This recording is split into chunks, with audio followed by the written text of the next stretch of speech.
Assalamualaikum warahmatullahi wabarakatuh. Ketemu lagi dengan Ibu Indri di mata pelajaran Sejarah Peminatan kelas 12. Masih seputar pembahasan minggu lalu mengenai Perang Dingin tahun 1945 sampai 1991. Untuk itu sebelumnya kita harus mengetahui dulu tujuan pembelajarannya. Yang pertama, menganalisis perkembangan dan dampak Perang Dingin terhadap kehidupan politik dan ekonomi global. Yang kedua, mengetahui sejarah organisasi global dan regional. Yang ketiga, mengetahui sejarah kontemporer dunia. Selanjutnya, kita akan bahas tentang latar belakang Perang Dingin. Latar belakang Perang Dingin ini disebabkan karena beberapa faktor. Yang pertama adalah perbedaan paham. Amerika Serikat dan Uni Soviet sebagai negara adidaya pasca Perang Dunia Kedua, yang mana kedua negara ini memiliki paham ideologi yang berbeda.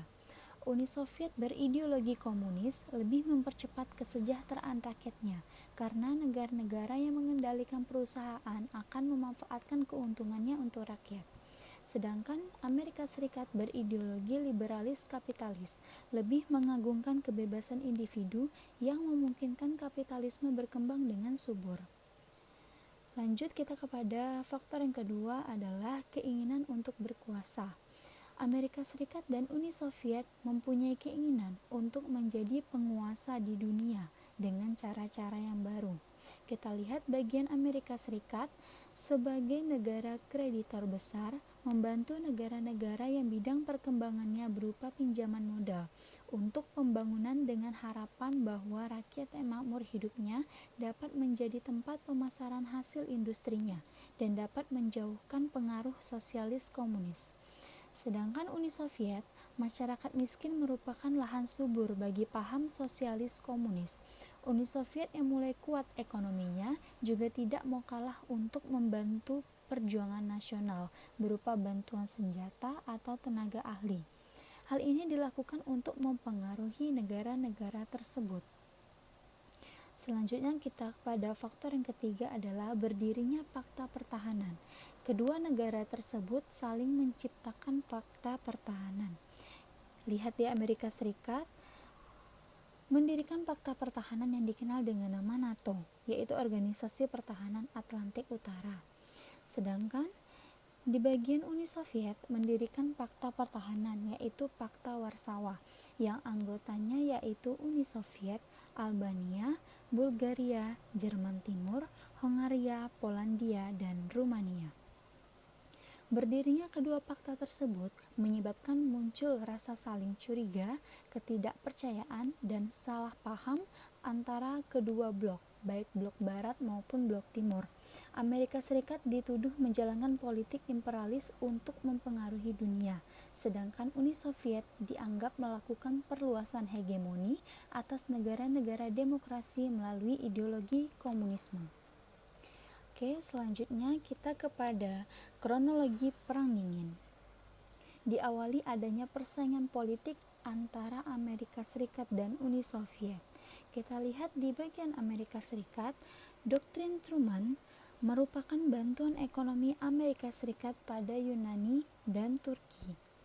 Kemudian Marshall Plan merupakan bantuan ekonomi yang diberikan kepada negara-negara Eropa Barat.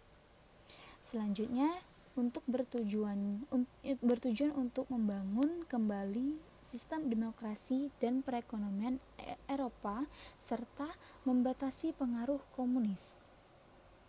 Nah, pada tahun 1947 Truman mengesahkan Undang-Undang Keamanan Nasional. Kemudian dibentuklah CIA, Central Intelligence Agency, kemudian NSC, Badan Keamanan Nasional. Kita lihat bagian Uni Soviet, doktrin Brezhnev merupakan kebijakan luar negeri Uni Soviet yang menyerukan penggunaan Fakta Warsawa. Molotov Plan merupakan bantuan ekonomi kepada setiap negara blok timur dan negara-negara satelit Uni Soviet. Pembentukan Molotov Plan bermaksud menandingi keberadaan Marshall Plan yang tujuannya agar negara-negara satelit Uni Soviet tidak menerima bantuan Marshall Plan dan tetap berada di bawah pengaruh Uni Soviet. Kemudian pembentukan agen rahasia KBG. Selanjutnya pada tahun 1949 Molotov Plan dikembangkan dengan nama Comecon.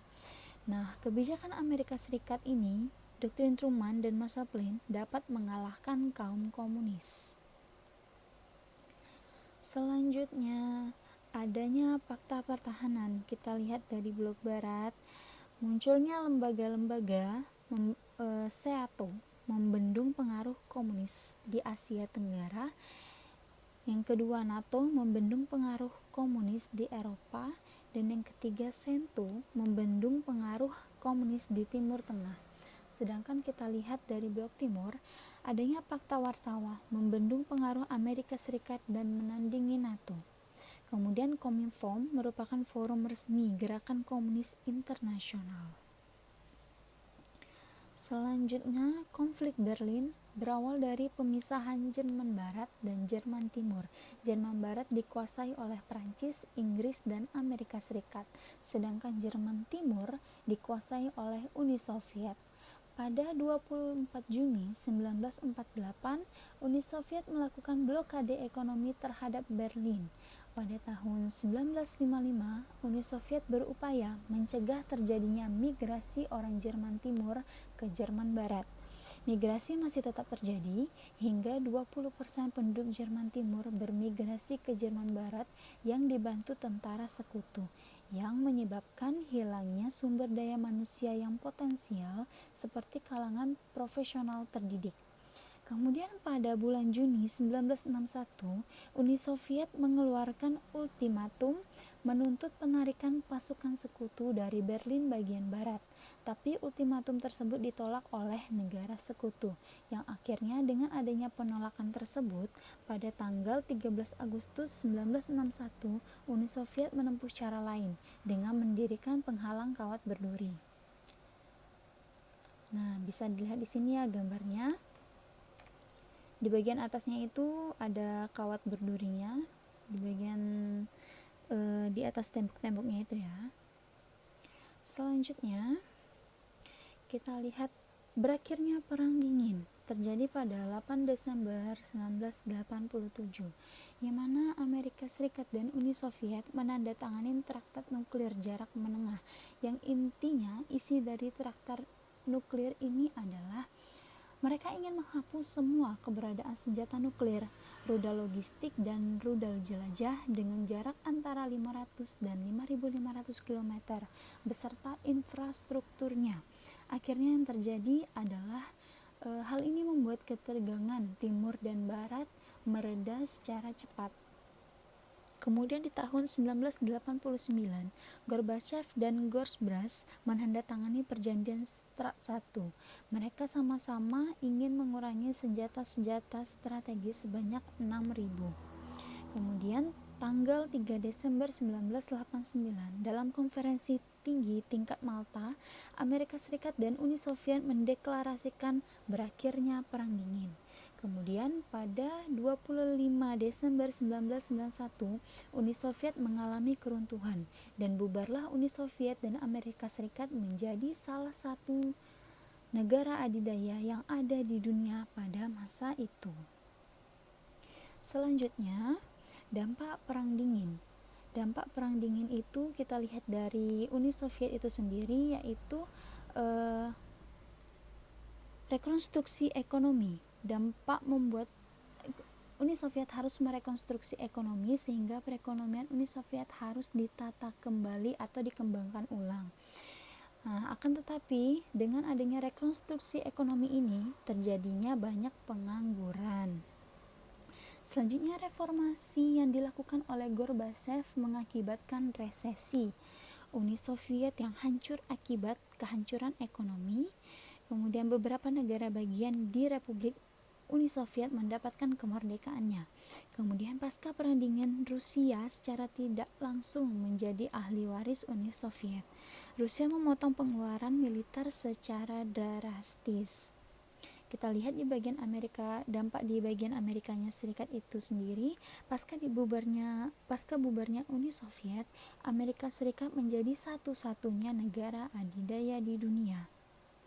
Amerika Serikat banyak menjalin kerjasama dengan militer dan negara-negara di dunia. Kemudian Amerika Serikat memiliki banyak tentara yang tersebar di berbagai dunia. Nah, pasca Perang Dingin menjadi puncak pengembangan industri militer di Amerika Serikat. Pengeluaran Amerika Serikat selama Perang Dingin mencapai 8 triliun US dollar. Banyak warga negara Amerika Serikat yang kehilangan nyawa. Nah, bisa kita lihat ya perbedaan dampak Perang Dingin itu antara Uni Soviet dan Amerika Serikat itu sendiri. Kemudian munculnya dunia ketiga. Adanya konflik baru di sejumlah negara, konflik sipil dan etnis baru bekas negara Yugoslavia. Kemudian banyak wilayah di bawah Yugoslavia yang memisahkan diri. Nah, ada munculnya teknologi, munculnya perlombaan teknologi luar angkasa. Kemudian munculnya demokrasi dan kesadaran HAM, adanya sokongan demokrasi dari pihak barat untuk menyerang Uni Soviet. Paham komunisme bertentangan dengan harkat dan martabat manusia.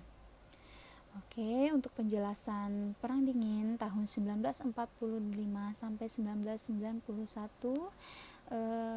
mungkin dari anak-anak ibu jika ada yang kurang jelas atau ada yang ingin ditanyakan, silakan ditanyakan. Demikianlah pembahasan ibu kali ini mengenai Perang Dingin tahun 1945 sampai 1991. Assalamualaikum warahmatullahi wabarakatuh.